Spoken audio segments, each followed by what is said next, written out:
A festive tree for little bookworms. Ho, ho! Hello there, little dreamers! I'm Pippa the Penguin, and I've got a magical Christmas activity for you. Are you ready to make the most amazing Christmas tree ever? Let's dive in! This December, let's make reading magical. Start decorating your very own story-inspired Christmas tree. Piece by piece, book by book, watch it grow into something truly special. By Christmas Day, your tree will sparkle with your creativity and reading progress. A tree that tells your story and makes you proud.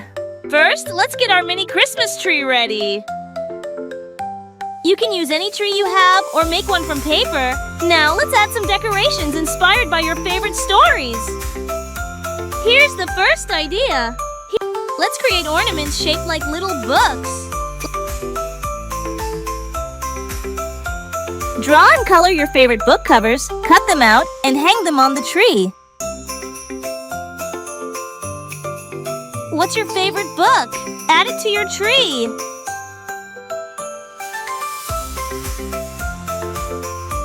How about this? Pick your favorite characters from the books you love.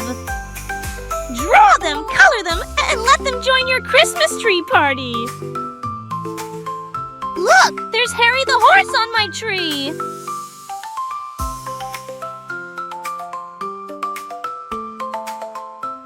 You can try just one idea, combine them all, or create your own design to decorate your Christmas tree. The important thing is to have fun and celebrate the magic of reading. Don't forget, every book you read adds magic to your tree and your heart. Happy decorating, little dreamers!